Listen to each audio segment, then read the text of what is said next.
nervous about making it in comics at that stage in the 90s, and there was this terrible thing that happened in the 90s in the comic world, and everything just seemed to be falling apart, and all these publishers were closing up shop, and my publisher seemed vulnerable, and I was very kind of nervous, and then a very, very lucky thing just dropped into my lap.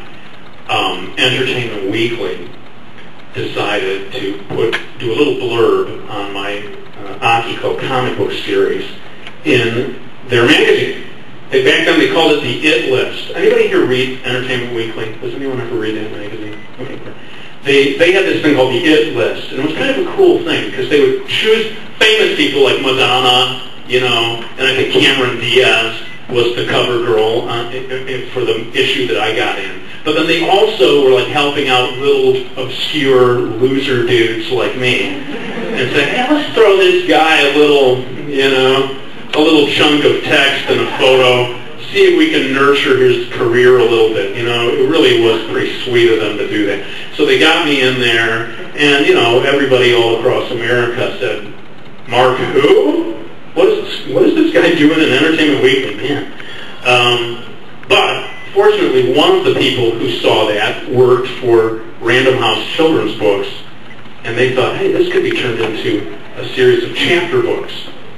Well, I was very excited. I won't go into that too much, but I had the chance to turn my comic book into children's books, and I thought that was the end of my comics career in a way, because the comic, like I said, the comic biz was like on a downhill, you know, it was like a sinking ship, and everyone was jumping off.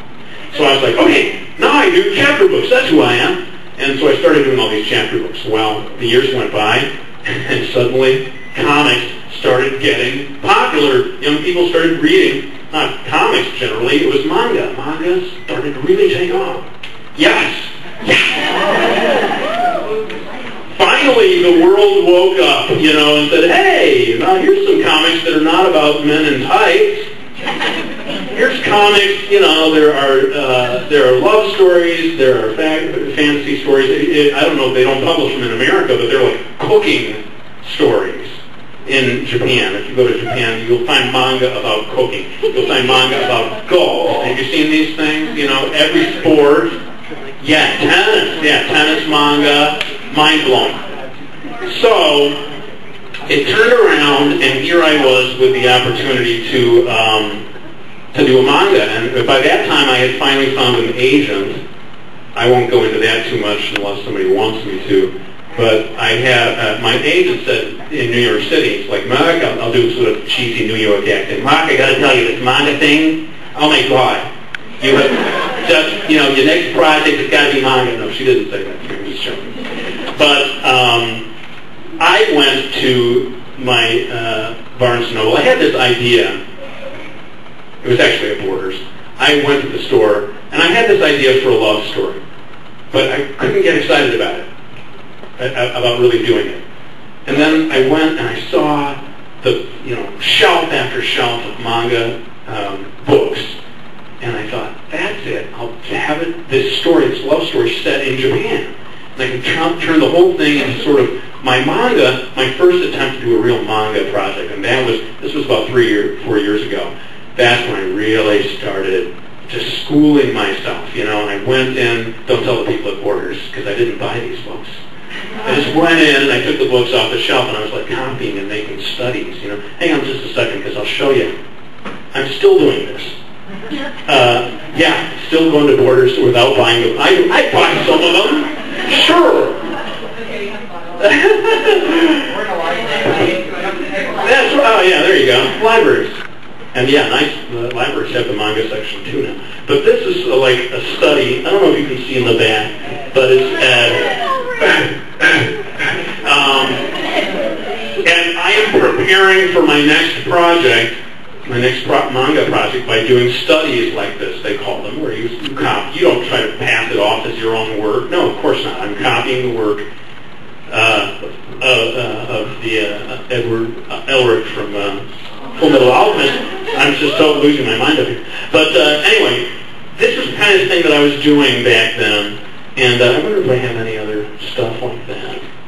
I'll show you later on more of this stuff. But that's an example of what I was doing to just give myself a crash course in how to draw manga. Because I didn't want to be one of these cheesy American guys who comes along and says, oh, I can draw manga, and it doesn't look anything like real manga, or, just looks totally fake.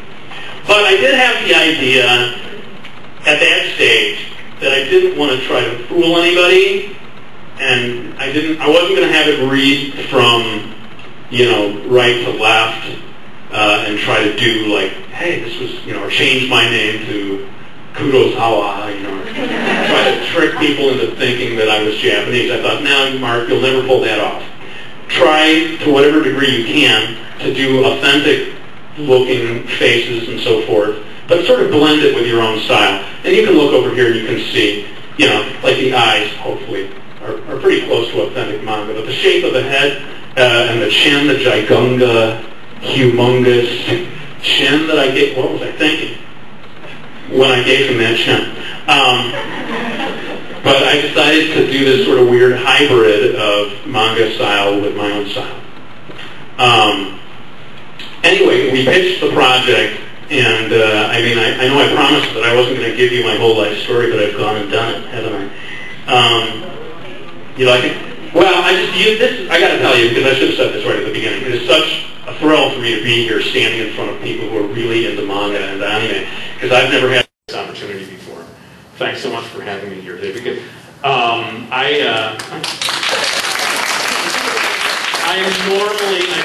am normally standing in front of people who don't know what manga is at all, and so it's great to be able to talk to people who, I don't have to worry about that. You guys really know your stuff. So, anyway, this was very exciting for me, and this will give you a lesson of how the publishing industry works. I had this, they call it a pitch. You don't do the entire story. You do maybe the first 10, 15 pages. I did it in rough form. I worked out an outline. I did a lot of sort of like character illustrations. I designed the logo, the Sminky Falls logo. I did all kinds of stuff to make it look kind of professional. We made the pitch. And then Random House, my publisher up until then, gave it the thumbs down. Now, believe it or not, that was the best thing that could have ever happened to me.